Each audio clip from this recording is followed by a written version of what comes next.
Oke, dan untuk menemani seminar sesi pertama ini, silakan Bapak. Kita akan didampingi oleh moderator yang tak kalah luar biasanya. Kita panggilkan Kak Iin. Oke, Kak Iin dulu. Oke, saya silakan ke Kak Iin ya. Ya, terima kasih Kak Iin. Boleh Ibu. Nah,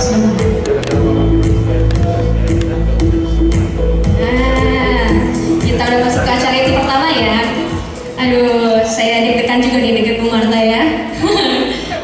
Iya, karena Ibu Marta ini orang yang paling terkenal, ya Bu. Ibu yang paling perhatian juga memonitoring kesehatan karyawannya. Ibu, hari ini gimana Bu kondisinya? Luar biasa. Iya, tapi saya tadi sebenarnya nggak mau nanya sehat atau enggak, karena dari auranya udah pasti, wah udah seger banget, sehat banget ini ya, insya Allah ya. Oke, juga Ibu Marta ini udah nggak asing di dunia perteminan ya. Beliau ini seorang yang perhatian banget pada karyawannya, suka ngingetin pola hidup sehat, suka ngingetin juga monitoring kesehatan karyawannya.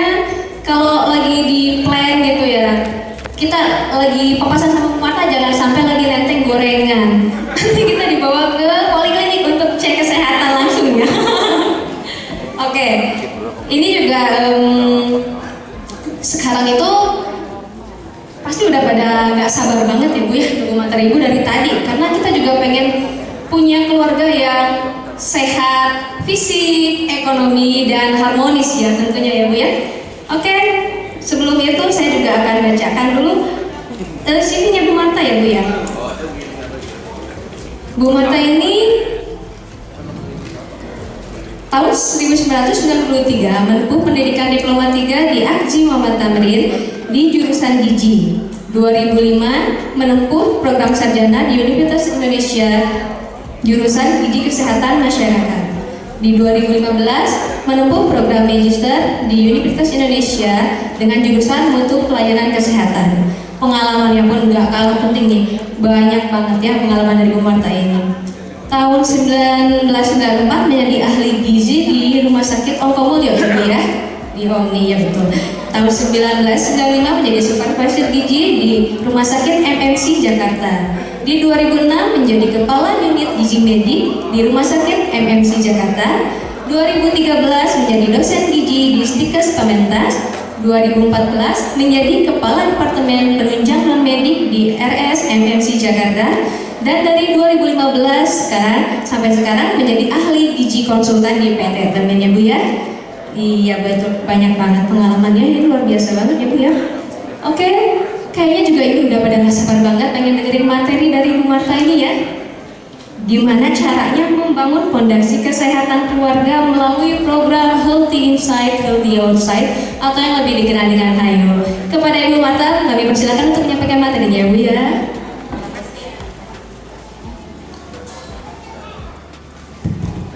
Selamat pagi Ibu.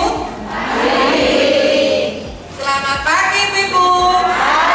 Apa kabar? Kayaknya pada lemes, kita bikin dulu yuk Bu. Boleh diri sebentar Ibu? Ayo Ibu berdiri. Yuk kita stretching dulu. Soalnya tadi ada beberapa orang yang metabolisme age-nya lebih tua daripada usia tua. Jadi kayaknya kalau jam segini udah mulai ngantuk ya.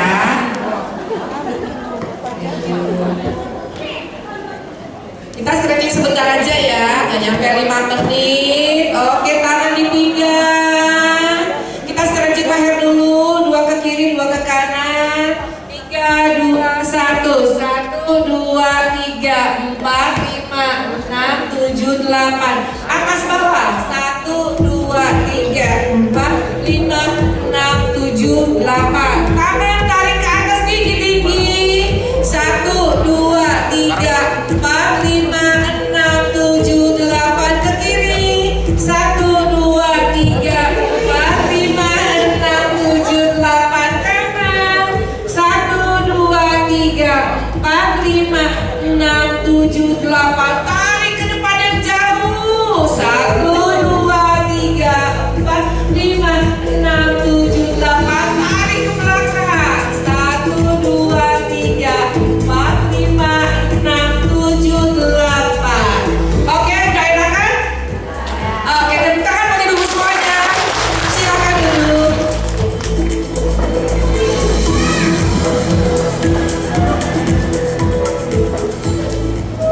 boleh di bawah aja ya. Ya, nggak usah dilihat Bu Martanya, yang penting dilihat materinya aja ya. Baik, ibu-ibu sekalian, pertama-tama saya ucapkan terima kasih buat tim PUK yang sudah memberikan kesempatan kepada saya untuk bertemu dengan ibu-ibu yang luar biasa ini. Kalau biasanya saya di kantor ketemunya sama bapak-bapaknya, sekarang saya ketemu sama ibu-ibunya. Nah, ini nih yang punya peran penting, menteri dalam negerinya di rumah tangga. Oke. Lalu terima kasih juga untuk manajemen TEMIN yang juga memberikan kesempatan kepada saya untuk bisa terlibat pada acara tersebut ya. Baik, materi yang akan saya bawakan tentang GKHISE. Mungkin ini materi agak-agak apa sih itu Bu GKHISE gitu ya. Di sini ada yang kadernya Posyandu enggak? Oke, ada 1, 2, 3 kader Posyandu. Ada di sini yang dari tenaga kesehatan? Ada? Oke, yang Posyandu biasanya sudah pernah dengar Germas ya? Germas tahu? Gerakan Masyarakat Sehat. Kalau pemerintah kita punya namanya Germas, kalau TEMIN punya namanya GKHISE, Gerakan Gaya Hidup Sehat. Oke, dan GKHISE ini nanti saya coba jelaskan apa aja sih, dan nanti kita bisa masuk ke HIHO ya. Lalu ini outline-nya, asal dibantu Pak, nggak bergerak. Ya. Ini outline yang akan saya sampaikan.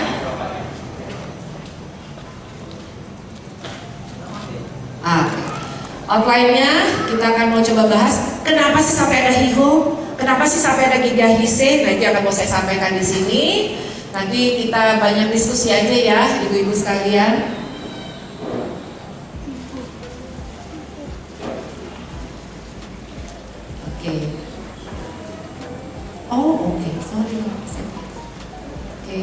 Nah ini dia.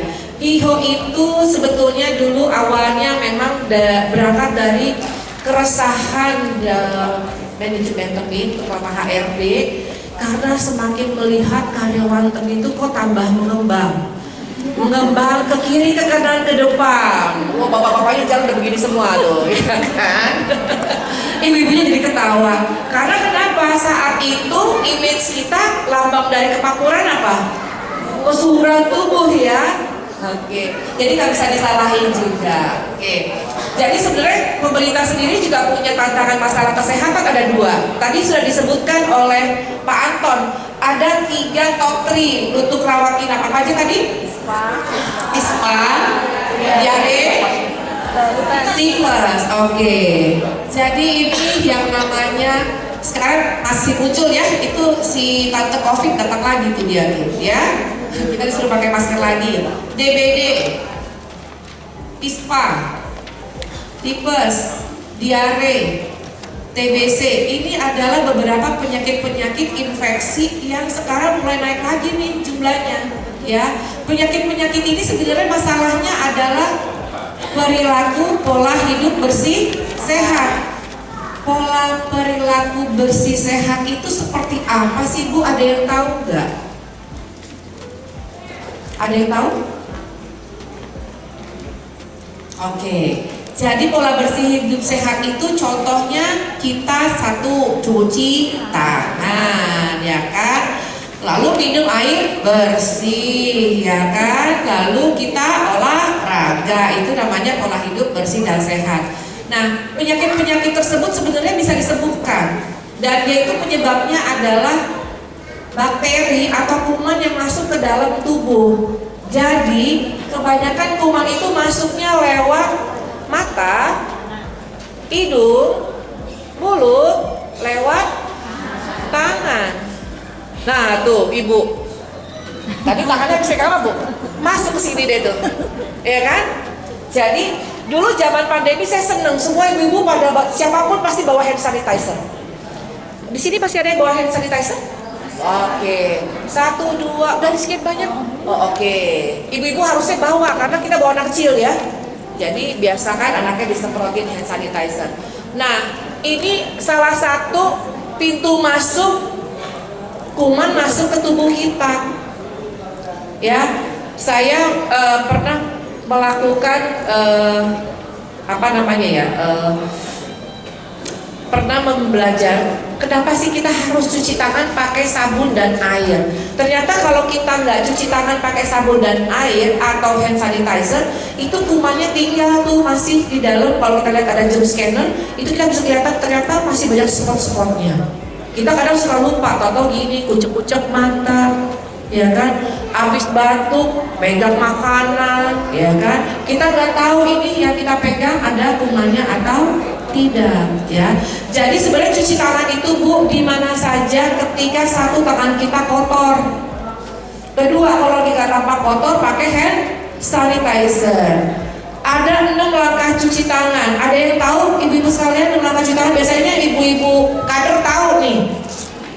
Kita coba latihan sama-sama ibu-ibu ya. Intermezzo nih karena diarenya tinggi, aktivitasnya tinggi. Pertama, diratakan dulu sabunnya. Kita hitung sampai 5 ya. Pupuknya dulu. 1, 2, 3, 4, 5, 1, 2, 3, 4, 5, 1, 2, 3, 4, 5, 1, 2, 3, 4, 5, 1, 2, 3, 4, 5, 1, 2, 3, 4, 5, 1, 2, 3, 4, 5, 1, 2, 3, 4, 5. Jadi dengan demikian tidak ada bagian tangan yang terlewat. Terus yang kedua, gimana Bu supaya mencegah? Pakai masker, ya. Jadi maskernya sekarang udah ada surat edaran pemerintah untuk kita pakai masker lagi karena si tante COVID datang lagi ya. Oke, terus yang berikutnya lagi apa untuk supaya kita tercegah dari penyakit-penyakit infeksi tadi itu. Yang ketiganya adalah kalau milih tempat makan, ya yang bersih, jangan yang banyak orangnya. Kadang-kadang kan, wih rame, katanya orang ini sudah ikut rame, ya kan? Oke, jadi kalau beli makanan juga di tempat yang bersih, terutama untuk anak-anak diperhatikan ya Ibu. Karena begini, kenapa angka ispa tinggi? Karena kita kemarin kan suhu tinggi, ya kan? Itu yang namanya angin muter-muter, jadi semuanya debu berterbangan di mana-mana ya. Jadi tadi pakai masker, cuci tangan, dan pilih tempat makan yang lebih baik lagi. Nah, kabar baiknya adalah bahwa penyakit ini bisa disembuhkan ya. Jadi begitu kena ispa, kena tipes, kena diare itu bisa disembuhkan.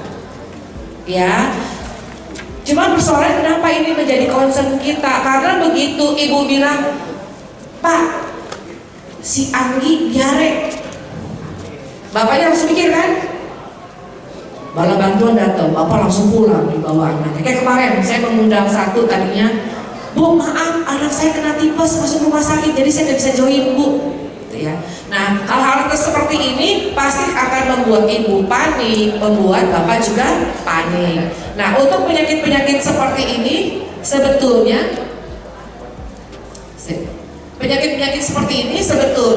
satu penanganannya ibu bisa observasi di rumah. Kalau demam tinggi kasih obat panas, makanya harus disediain. Tetapi kalau sudah lebih dari 2 hari, ya kan, nggak turun-turun misalnya, atau hari itu anaknya juga udah mulai nggak doyan makan misalnya ya, baru dibawa ke dokter ya. Nah itu juga bisa diperhatikan makannya, jangan lagi sakit tipes dikasihnya Indomie atau mie instan. Makanan yang pedas-pedas, ya itu makin luka saluran pencernaannya karena kena makanan yang pedas. Jadi ibu juga harus bisa bagaimana menyiapkan makan keluarga ketika sedang ada yang sakit ya. Jadi kenapa? Supaya gak berakhir di rumah sakit dirawat. Karena kalau dirawat siapa yang susah? Semuanya susah. Ibunya capek, ya bapaknya juga. Apalagi kalau udah ibunya yang sakit. Pernah gak ibu yang sakit? Itu kacau balau kan rumah kan? Makanya ibunya harus sehat dulu ya. Oke, selanjutnya ini penyakit penularan yang menjadi tantangan kita. Yang berikutnya adalah ini namanya penyakit tidak menular. Jadi sesuai namanya nggak menular. Jadi antara ibu dengan ibu dia nggak akan menularkan, tetapi habitnya bisa ditularkan. Contohnya ini, darah tinggi. Tadi ada 2 orang ibu ya yang tensinya tinggi ke depan saya. Ada yang gulanya agak tinggi, tapi saya nggak bisa bilang itu diabetes, ya kan? Karena baru gula sewaktu. Lalu komplikasi kedua ini jadi stroke, lalu jadi jantung koroner. Satu lagi sih ada namanya sakit ginjal, kanker, dan ini penyebabnya Bapak Ibu. Nah ini nanti yang menjadi cikal bakalnya HIPO, ya, karena penyakit-penyakit ini nggak bisa disembuhkan, ya. Jadi penyakit-penyakit ini sifatnya menetap, nggak bisa disembuhkan. Kalau bapaknya sudah kena hipertensi, ya kan, udah gitu bapaknya dibilangin nih sama si ibu ke dokter dong pak, ogah. Biasanya bawa paling susah ya dibawa ke dokter ya. Terus perjalanan penyakit itu akan jalan tanpa ada perubahan, nggak diobati. Pengalaman saya pernah menganalisa karyawan Temin yang dirawat dengan stroke, dengan jantung koroner. Ketika MCU-nya itu kita cek 3 tahun terakhir itu udah bicara high risk atau red label merah. Ya, jadi kenapa? Karena itu nggak bisa disembuhin. Orang kalau udah hipertensi, bisanya adalah dikendalikan. Kalau tensinya terkendali, gulanya terkendali, maka resiko komplikasi ke arah stroke, jantung koroner atau cuci darah kita bisa cegah. Nah, inilah yang saya nanti minta bantuannya dari ibu-ibu sekalian. Bapak-bapaknya sudah saya prototip di kantor, ya. Apalagi saya paling seneng kalau udah lihat bapak-bapak jalan dengan perut yang buncit. Pak, apa kabar? Ya. Biasanya dia udah bibir-bibir tuh, ada bunga, ada bunga. Apalagi kalau dari yang Bogor yang langsung gini. Apalagi kalau udah keluar dari Family Mart, udah bawa minuman, langsung kulitnya ada bunga harta. Tapi gak apa juga sih, artinya kan muka saya kayak security ya, kayak satpamnya. Ya, jadi nanti ini akan saya titipkan ke ibu-ibu sekalian supaya bapak-bapaknya ini terhindar dari ini. Kalau sudah kena ini jangan sampai komplikasi, karena semuanya bisa kita kendalikan. Ya, yang bisa mengendalikan bapak-bapak itu bukan saya, ibu-ibu semua yang punya suami ya. Bu Marta cuma bilang, Pak kontrol Pak ini gulanya sekian. Iya bu. Tapi setelah itu kan harus ada yang kontrol di rumah. Misalnya nih dia di kantor udah kita kasih makan kenkoyu, kita punya menu khusus buat karyawan yang ingin makannya diatur, itu namanya menu kenkoyu, no gorengan, no MSG, no kerupuk, disajikan dengan nasi merah dan mentah atau pilihannya. Ya, itu ada satu jalur untuk itu. Tapi menu reguler lainnya tetap ada. Nah, ini sampai seperti itu perusahaan perhatikan. Dan jangan sampai bapak udah oke nih di kantor, sampai rumah sama ibu karena suaminya udah capek kerja, kepengen dong nyajiin makanan yang enak buat suami kan. Ya udah capek, mandi pulangnya udah jam 8 malam, udah lapar ya, ya dikasih deh makanan, nasi, ayam goreng, ya kan, sayur lodeh, kerupuk, satu terasi yang berenang, ya kan, mungkin ada tambah emping di atasnya, misalnya sakit pengen menyenangkan suami. Akhirnya suaminya curhat sama saya, Bu, kan gak enak sama istri di rumah udah nyiapin makanan, kalau nggak dimakan Bu, ujung-ujungnya nanti saya berantem sama istri. Kenapa nggak dimakan? Udah ada yang ngurus di luar. Gitu Bu ngomongnya, benar nggak Bu Ibu? Iya. Saya menyampaikan curhatnya bapak-bapak ya. Jadi ibu-ibu ini yang menjadi keresahan kami, karena gini, yang menjadi tulang punggung keluarga kan bapak ya Bu, ibu juga ya, ada yang sebagian. Nah, jadi bagaimana supaya nanti targetnya saya seperti targetnya kami. HIHO itu satu, healthy inside, healthy outside. Artinya tampak keluarnya sehat, dalamnya juga sehat dong. Jangan sampai ini udah cantik-cantik, dalamnya kolesterolnya tinggi, metabolisme-nya usia 32, orang 52 tahun. Jangan sampai kayak gitu dong. Jadi luar sehat, dalam juga sehat. Bapaknya masuk ke min sehat, pensiunnya juga harus sehat. Jangan sampai pensiun bawa penyakit. Wah, pensiun habis buat berobat. Sepakat ya ibu ya? Oke. Kalau udah sepakat gini saya udah enak nih. Jadi tidak ada dusta di antara kita ya ibu. Oke, selanjutnya. Jadi faktor resikonya apa sih? Ada resiko yang tidak dapat diubah, yaitu usia, jenis kelamin, dan genetik. Jadi buat bapak-bapak atau ibu-ibu yang orang tuanya hipertensi, diabetes, atau mungkin neneknya dari ibu atau bapak, itu bisa diturunkan. Jadi nanti tolong ditanya sampai rumah, Pak, jujur, itu bapak mertua ada riwayat sakit diabetes gak? Ada riwayat sakit darah tinggi gak? Emang kenapa? Biar saya atur mulai sekarang. Ya, gitu nanti ya Bapak Ibu sekalian ya. Nah, jadi bertambahnya usia itu juga akan menyebabkan metabolisme akan melambat. Laki dan perempuan akan berbeda. Ibu-ibu yang masih menstruasi biasanya tensinya akan terkontrol, usia metabolisme yang akan bagus karena ada hormon-hormon kewanitaan yang melindungi kita. Tapi buat yang sudah menopause ini akan menjadi terganggu ya. Jadi kalau diperhatikan, dan genetik tadi diturunkan. Jadi tidak hanya penyakitnya diturunkan, behaviornya juga diturunkan biasanya. Di sini coba ibu-ibu siapa yang nggak suka makan sayur? Tadi saya baca ada survei tuh nggak makan sayur tuh. Hari gini nggak doyan makan sayur, please deh. Ya, akhirnya apa? Karena gak ada makan sayur, anaknya gak dikasih sayur. Sampai gede anaknya yang makan sayur. Itu akhirnya ya. Mulai sekarang ibunya harus doyan makan sayur nih ya. Oke, selanjutnya faktor yang dapat diubah ini adalah, nah tadi siapa? Tapi diem aja ya bu, kan tadi saya cuma suruh foto doang ya. Diem aja, gak usah dilihat perutnya ya. Indeks massa tubuh, lingkungan, apakah kita di lingkungan perokok? Kalau bapak-bapaknya masih merokok tolong ingatkan ya. Lalu tidur kurang dari 7 jam. Survei saya menyatakan rata-rata bapak-bapak itu tidur 4 sampai dengan 6 jam. Kebanyakan di 5 jam. Ya. Jadi gak usah heran kalau pada bermutu bapak-bapaknya. Bapak, ibu tahu bermutu? Bermuka tua karena kurang tidur. Coba ibu usianya masih 28 tahun, kecepatan metabolismenya kayak orang 75 tahun. Itu kelihatan kok dari wajahnya. Jangan langsung keluarin kaca ya ibu, tapi pakai saya ya.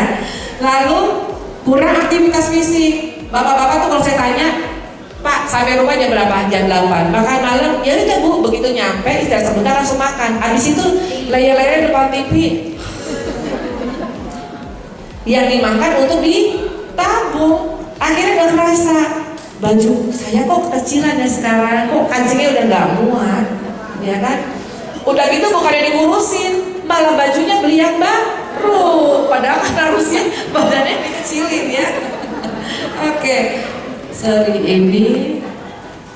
Lalu ini nih yang sekarang lagi tren nih, asupan makan. Kita kalau jalan-jalan kemana-mana ya ada aja makanan baru ya, yang trending ya.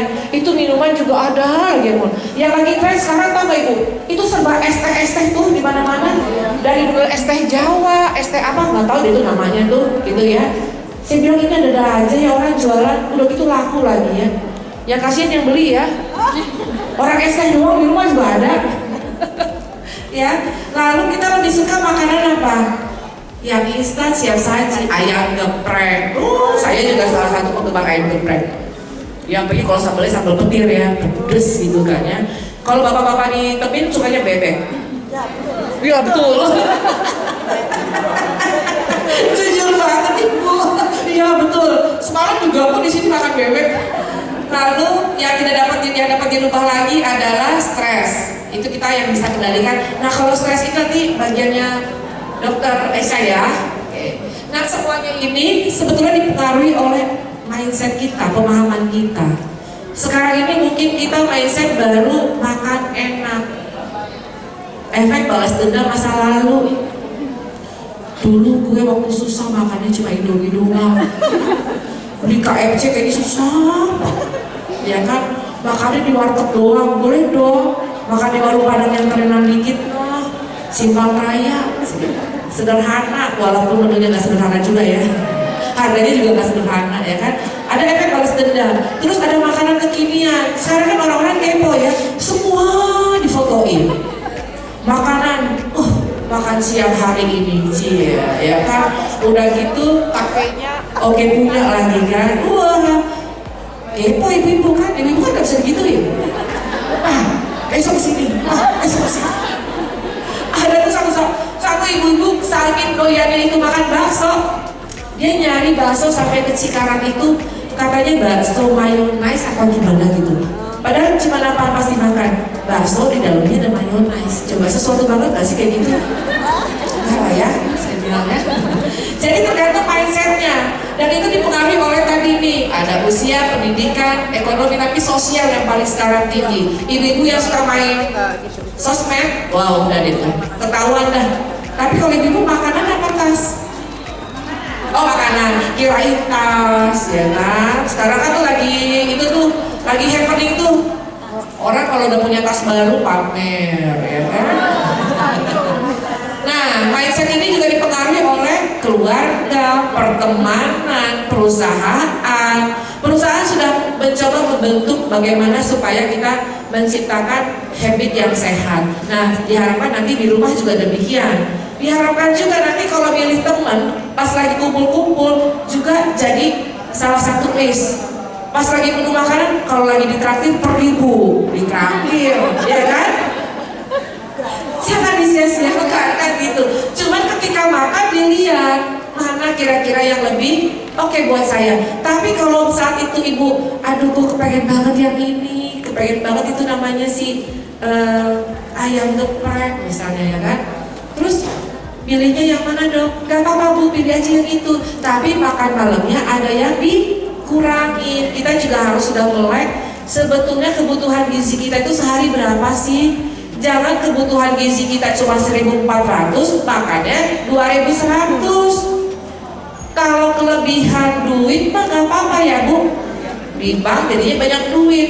Tapi kalau kelebihan kalori di sini nih, ya di perut. Tadi malah ada yang Visrafek udah di atas 9. Visrafek itu yang menjadi concern saya sekarang, lemak yang nempel pada organ-organ tubuh.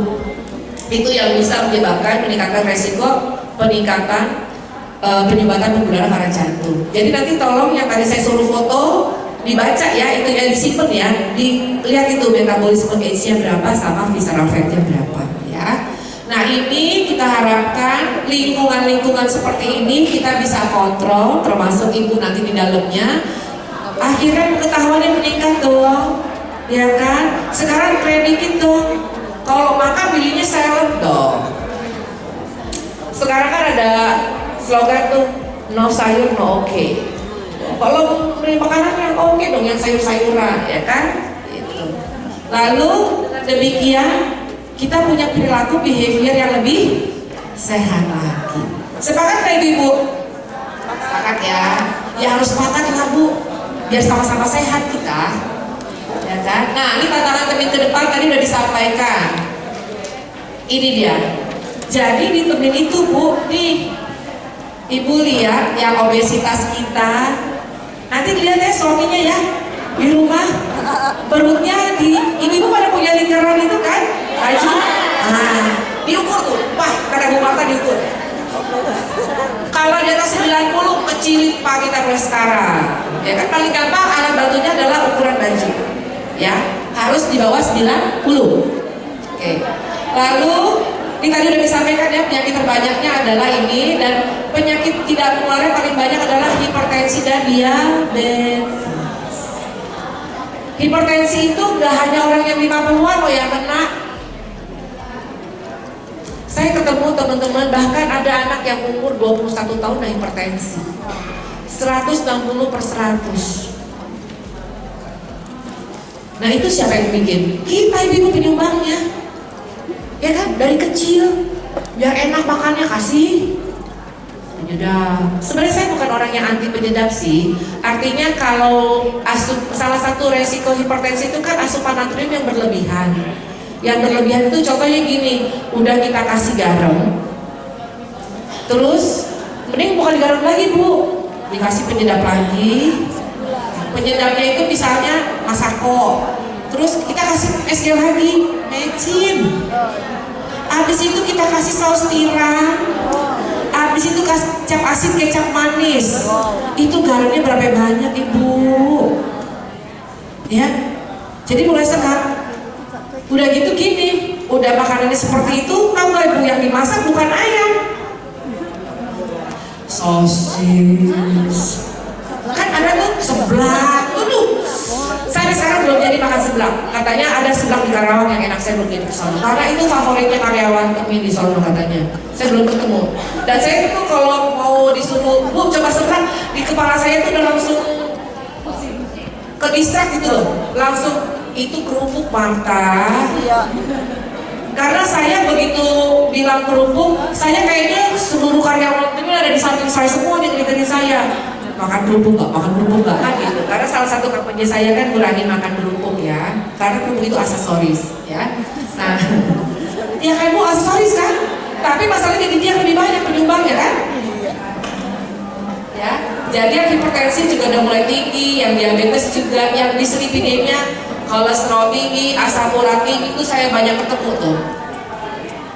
Ya, lalu nih, bu. Saya ada satu aktivitas namanya Health Corner. Jadi tahu nggak bu, saya ini sama tim ke kantin-kantin, manggilin bapak-bapak yang mau dibantu dicek. Jadi mereka sebelum makan, mereka ngecek kayak tadi tuh ibu-ibu tuh, ya kan?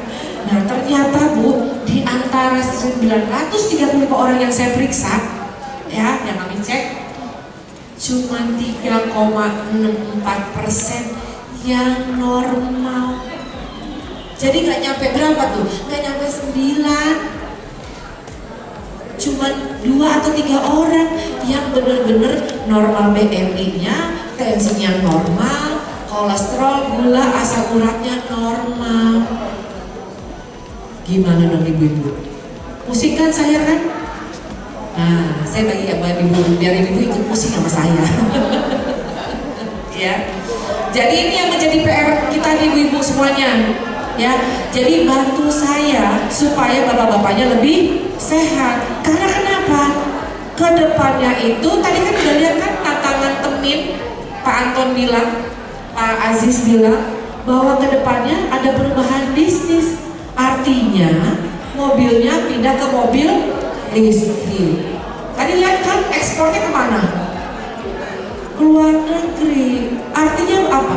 Bapak itu aset buat perusahaan. Tapi aset juga nggak buat ibu? Aset lah ya. Nah ini survei gaya hidupnya nih bu. Jadi kan tadi udah pada ngisi kan kuesionernya kan? Bapak-bapak juga ngisi gituan tuh bu. Ya, bapak-bapak ngisi kuesioner yang sama. Bisa dilihat salah satu penyebabnya adalah tidur yang paling tidur yang paling banyak menjadi masalah. Nah ini juga saya mau curhat nih, bu, saya itu kurang tidur kalau dinas malam. Tapi yang ngeri curhat gini bu, ini saya terbukanya sama ibu ya kan, gak ada dusta di antara kita ya. Gimana tidur saya nggak kurang bu? Sampai rumah baru sarapan disuruh nganter anak, disuruh nganter istri ke pasar. Jadi saya tidurnya tuh baru mulai jam 10, jam 11, jam 12 kebangun, harus makan siang sama sholat. Terus tidur sebentar bu, tahu-tahu udah jam 3 harus asar. Akhirnya saya cuma tidur gak nyampe 4 jam kalau dinas malam. Ya kan? Tapi benar ya bu? Jadi ini yang menyebabkan mutu tadi nih. Lalu yang kedua, pulang ke rumah Ibu-ibu udah siapin makanan, rata-rata pada makan di atas jam 7 malam. Ada yang makan jam 8 malam, udah kenyang, nonton TV, tidur. Ya, akhirnya perutnya mengembang ke depan. Makanya kalau malam kadang nggak ada sayur, Bu. Ya, kadang nggak ada sayur karena menurut ibu-ibu yang menyenangkan suami banyakkan lauk hewani kali ya. Ayam, ya kan, ikan, telur. Tuh udah gitu suami dikasih sayurnya, buahnya juga jarang. Lalu jarang olahraga. Karena kenapa? Bu, gimana mau olahraga kalau Jumat Sabtu Minggu itu? Tapi kan kalau masuk ibu seneng kan? Alhamdulillah. Jangan minggu dong, kapan quality time-nya sama keluarga, ya kan? Ya kan? Saya jelong-jelongnya Bu, no di Bogor lagi ada spot-spot keren no, ya kan? Di puncak ada spot keren yang harus dikunjungin. Minggu jangan masuk, misalnya gitu ya. Tapi memang itu yang jadi PR kita ya. Jadi akhirnya kapan?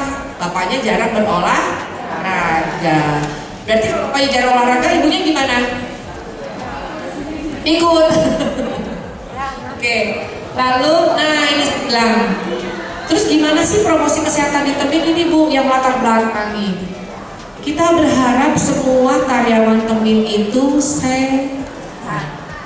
Saya percaya ibu-ibu yang duduk di sini semua juga pasti kepengen suaminya sehat. Wow, saya aja kepengen suami-suami ibu sehat, apalagi ibu-ibu kan, gitu ya. Jadi kalau karyawan yang sehat itu Bu, pertama dia itu adalah aset perusahaan. Ya, jadi harus dijaga betul. Ya, perusahaan sudah banyak program-program yang dilakukan untuk penyehatan karyawan. Karena perusahaan sadar bahwa karyawan sehat itu 3 kali lebih produktif dibandingkan yang tidak sehat. Karena kalau bapak-bapak ada satu aja yang sakit Bu, itu kan tuntutan pekerjaannya kan jadi nilainya panjang. Ya, jadi tolong dipastikan. Tapi juga jangan gini juga ya Bu. Udah lagi sakit dan jelas-jelas mukanya sakit, kerja jadi gitu juga ya, istirahat. Lalu resiko terkena penyakit degeneratifnya jadi rendah kalau karyawan itu sehat. Nah ini akan menjadi harapan kita semua. Kalau sudah seperti ini, maka perusahaan kita juga akan sustain. Saya nih bangga loh kerja di Temin. Saya percaya ibu-ibu juga bangga kan punya suami kerja di Temin kan, di Toyota gitu loh kata orang kan. Jadi kan pada kepengen kan Toyotanya tetap berdiri, tetap bekerja di situ, keluarga apa bapak-bapaknya kan. Nah salah satu penyebabnya adalah karyawan yang sehat tadi. Nah sekarang kita masuk topik, terus gimana dong Bu jaga kesehatan karyawan kita, suami saya supaya tetap sehat ya. Ini caranya bahwa diketahui untuk yang mempengaruhi kesehatan kerja karyawan adalah status kesehatan dan gizi pekerjaannya. Itu salah satu poin yang harus dipenuhi oleh perusahaan.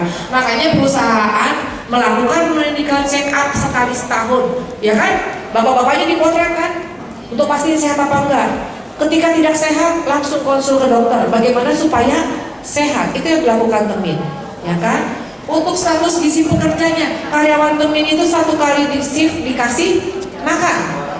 Makannya itu sampai-sampai kita atur betul. Ada yang pernah curhat ibu-ibu, bapak-bapaknya kalau lagi sehat, apa katanya? No kerupuk deh, benar. Kalau Rebo itu no kerupuk deh. Ada lagi kan curhatannya? Tuh, aku pengen dengerin. Banyak sih Bu, dikasih nasi merah, terus hewani proteinnya sama nabatinya juga. Ini mah yang baik, ini ceritanya suaminya berarti mungkin mensupport. Ibu apa kata suaminya Bu? Sama nasi merah. Tapi sebentar, nasi merah yang tanpa digorengnya dia ngeluhnya positif atau negatif nih? Konten negatif. Iya nggak suka. Akhirnya karena banyaknya nggak suka, ya. Jadi nanti coba cek gitu teman-teman. Saya ini kita punya program Rabu Sehat itu dari tahun 2018. Tujuannya apa? Kita ingin mengajari bapak-bapak ini loh potret makan yang sehat, nanti tolong difoto dibawa ke istri di rumah supaya istri tahu nyiapinnya, ya kan? Cuma yang bikin teman-teman itu ternyata saya kalah sama kerupuk. Kerupuk itu paling dicari rupanya hari Rebo. Saya bahkan pernah itu kaleng kerupuk paling dibanting gara-gara ada kerupuknya. Ya, jadi itu sampai seperti itu kita melakukan perhatian terhadap gizi pekerja, ya. Lalu ini supaya kenapa? Bapak-bapaknya produktif, ya. Kebanyakan karyawan di Temin itu yang muda juga, asam urat tinggi, kolesterolnya tinggi, tensinya juga tinggi. Nah, makanya terus biru ya. Jadi bagaimana supaya ini semua mempengaruhi produktivitasnya meningkat. Lalu targetnya apa? Semua karyawan bisa punya gaya hidup yang bersih serta sehat supaya produktif. Untuk itu maka kita harus dorong nih bapak-bapak untuk bisa bergaya hidup sehat. Karena siapa yang bisa kita dukung? Siapa saja yang mendukung? Keluarga, tenaga kesehatan, juga perusahaan. Perusahaan sekarang sudah melakukan. Sekarang bagiannya keluarga. Ya, ada yang nyesel datang ke sini? Oh ternyata Bu Marta itu tuh tujuannya ya, katanya itu ya. Oke, jadi target kita adalah satu, Bapak Ibu nanti tahu status kesehatannya. Tadi ada nggak yang pas ngukur, hah? Kok tensi saya tinggi? Kolesterol tinggi ya? Oh asam urat saya ternyata tinggi. Oh ternyata metabolisme saya lebih tua daripada usia tua. Karena selama ini kita jarang melakukan itu, sehingga akhirnya kita nggak kenal kesehatan kita. Yang kita kenal sehat itu adalah nggak pilek, nggak pusing, yang kita kenal itu. Tapi kita itu kan bisa disembuhin.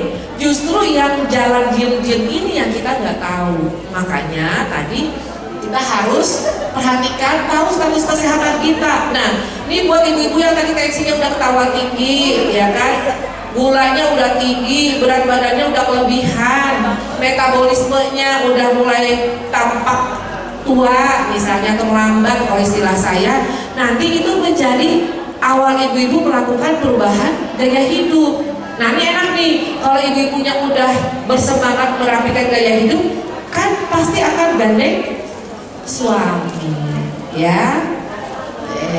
Nah, jadi istri itu punya peranan penting buat keluarga, terutama buat suami. Maka saya bilang kalau istri itu menteri dalam negeri, ya kan, dari semua urusan pasti ada tangan istri kan, lah bapaknya, ya anaknya, ya kan, semua ada tangan istri ya. Nah ini kita punya namanya Gigahisi. Gigahisi itu sebenarnya banyak aktivitasnya.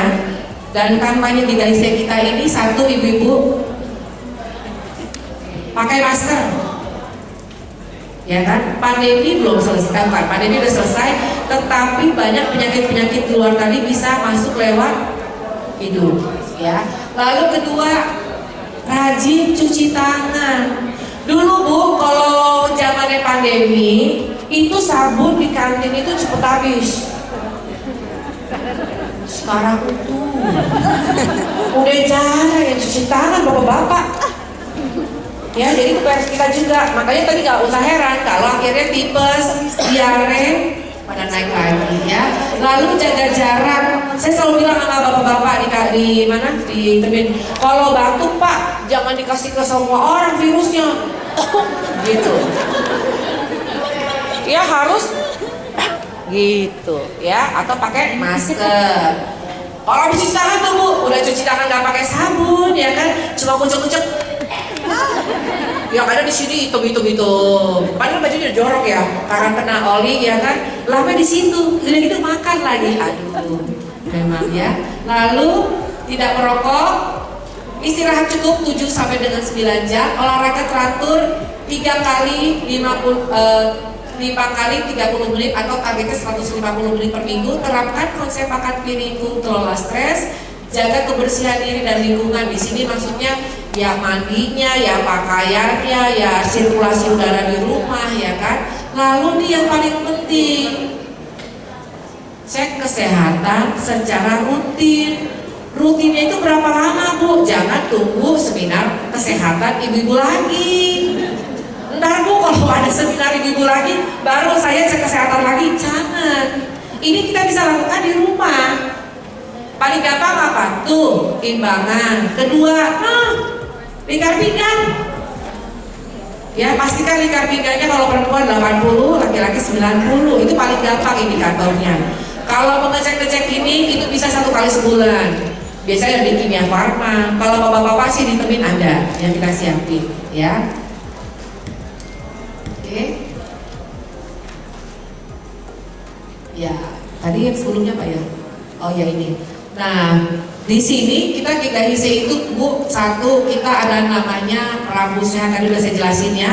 Rabu yang paling saya banyak di demo. Demonya caranya nggak bersuara Bu. Mereka makannya di kafe atau makan keluar, atau gak lama sehari sebelumnya saya udah dapat chat tuh Ibu, besok si A pesen ini, si B pesen ini karena besok Rabu Sehat. Mereka gak pada mau makan. It's okay buat saya karena memang itu tantangan ya buat kita ya. Tapi banyak juga yang berterima kasih dengan Rabu Sehat. Akhirnya Bu, ada yang begitu juga ya. Lalu program lain adalah HIHO. Ada juga health corner nih, seperti kita lakukan health corner ini di kantor juga kita bikin, tapi di kantin-kantin. Bahkan kami sampai jemput bola, nemuin bapak-bapak di kantin yang suka pada ngeliung kan, saya samperin tuh, saya belum ke kafe. Lalu kita juga ada namanya menu Kenkoyu. Tadi saya bilang buat orang-orang yang membutuhkan kita udah siapin. Lalu kita ada Kenkozu, jadi buat hipertensi, buat diabetes yang belum terkontrol, obesitas yang belum terkontrol di atas 80-100 kilo, itu kita masukin program ini supaya mereka dikontrol setiap bulan. Ya. Nah sekarang kita fokus kepada HIHO-nya aja ya. Oke, apa sih itu HIHO? Tadi sebagian besar udah dijelasin bahwa HIHO itu adalah program kita mendampingi karyawan yang ingin melakukan perubahan gaya hidup. Ingat ya Bu, targetnya merubah gaya hidup, ya gaya hidup kesehatan, bukan untuk turunin berat badan. Karena ketika gaya hidupnya sudah dirubah, sudah konsisten, yang namanya berat badan, metabolic age, kolesterol, tekanan darah itu ngikut. Itu efek sampingnya. Jadi akar masalahnya adalah di sini, ya. Lalu tujuannya apa? Supaya konsisten. Ada di bapak-bapak kemarin sih tadi saya mau undang. Itu dari 103 kilo. 103 kilo. Dia butuh waktu kurang lebih 3 tahun. Sekarang dia 67 kilo. Wow. Ya, bisa nggak? Bisa. Yang penting tetap berproses tadi, konsisten. Ya, saya percaya bapak-bapak yang seperti ini pasti di baliknya ada istri yang terus support. Ya, jadi buat ibu-ibu jangan lagi big is beautiful ya. Masih ada di sini yang pemahamannya big is beautiful, udah nggak ada lagi ya. Yang justru yang slim yang oke sekarang yang keren ya. Lalu nih. Apa aja sih yang kita lakukan buat di HIHO itu? Pertama adalah cek kesehatan rutin secara bulanan. Kan bapak-bapak sudah melakukan perubahan gaya hidup. Nah, bulan depannya itu kita cek lagi dianya. Ya, semua itemnya sama seperti yang di sana kita evaluasi. Tantangannya dia harus ke perokok, rutin olahraga, nerapin pola makan. Biasanya untuk pola makan saya bagikan panduan makannya sesuai dengan hasil timbangannya. Kalau misalnya tadi tanya itu bilang timbangannya, oh BMR-nya 1700, maka saya akan kasih panduan makan itu sekitar 1700 kalori untuk 1 hari. Nanti ibu-ibu coba ditanya sama suami di rumah, ikut health corner nggak? Ikut HIHO nggak? Kalau belum ikut dong. Jadi kan dibantu dicek di kantor, saya ngecek di rumah. Ya Bu ya, bantu saya ya Bu. Lalu istirahat cukup 7 jam dan kelola stres. Nah, untuk istirahat 7 jam ini ibu-ibu saya minta tolong dibantu ya. Kalau bapak-bapaknya pulangnya jam 8 malam, ya kan, tetap dikasih makan. Ditanya dulu, udah makan belum? Kalau belum makan, Yang disajikan adalah lauk, sayur, dan buah. Nasinya di skip aja, karena nasi itu kan menyumbang kalori cukup tinggi.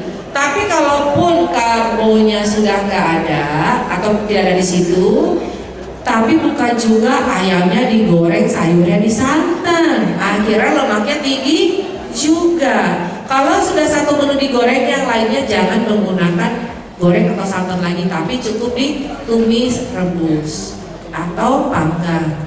Nah, udah gitu jangan disajin lagi kerupuknya. Udah nasinya udah bagus, di skip, masakannya udah oke, kerupuk kayak setoples. Ya kan sama aja bohong. Bahkan ada bapak-bapak yang jujur tuh, jujur banget bapaknya nih. Saking nyenengin suami yang doyan makan kerupuk, tahu nggak ibu? Satu black itu dia tukang kerupuk mampir seminggu sekali, naruh di rumah. Satu black tuh, ya jangan sampai gitu ibu ya. Nyenengin sih nyenengin, tapi jangan kasih jurang juga ya. Lalu kelola stres, tadi ini targetnya Dokter Aisyah. Jadi ini konsisten, bertahap, dan sesuai dengan kemampuan. Jadi melakukannya ini dengan konsisten. Oke. Jadi jangan ini juga sih disuruh makan pokoknya 30 menit per hari olahraganya. Ya kalau bapak-bapaknya berat badannya 80, baru mulai olahraga jangan dipaksa 30 menit ibu, udah gitu suruh lari lagi. Kasihan lututnya, satu lutut 200 juta. Iya, lutut kita 200 juta loh bu, kalau dua-duanya 400 juta, ya kan? Jadi kalau bapak-bapaknya berat badannya lebih dari 80 kilo, ditemenin, Pak yuk tiap pagi. Kalau tahap awal nggak nyampe 30 menit nggak apa-apa, yang penting konsisten. Seminggu pertama cukup 10 menit, oke, nggak apa-apa. 2 minggu kemudian tambahin bu, 15 atau 20 menit. Kalau bapaknya ngap, balikin lagi dulu ke awal. Tapi kalau enggak, lanjutin. Setelah itu, akhirnya dapat sebulan 30 menit tanpa lelah. Olahraganya gak usah yang lain dulu, cukup jalan santai. Kalaupun mau senang, jangan kasih zumba ya. Orang ini konfit, wah janganlah, itu bapaknya kesian lah. Tapi ini juga berlaku buat ibu-ibu yang obesitas ya. Kalau masih overweight saya masih nggak apa-apa. Jadi buat ibu-ibu tadi yang metabolic age-nya tinggi dan berat badannya masuk obesitas, jangan olahraga yang aerobiknya high impact. Jangan, cukup jalan dulu. Itu kasihan si jantung. Nanti yang lama baru 10 menit sumpah atau habis itu makan bakso lagi ibu. Benar-benar ibu tuh. Ya, jadi tolong dibantu bapak-bapaknya ya bu. Biasanya bapak-bapak itu suka upload foto bu. Maaf ya bu, kami punya grup WA sendiri loh bapak-bapak. Ya, jadi jangan cemburu kalau ada Bu Marta itu seperti saya, ya kan? Bapak-bapak itu suka pamer. Lumayan 1 jam dari sini yang ke sini. Nah, habis itu kan dari diupload nih, wah keren bapak, keren. Saya kan bisa menyemangati ya. Kalau kemudian spot foto lagi, mampir dulu di sini, lihat jajannya, gorengan. Sepedanya setengah jam, duduknya, makannya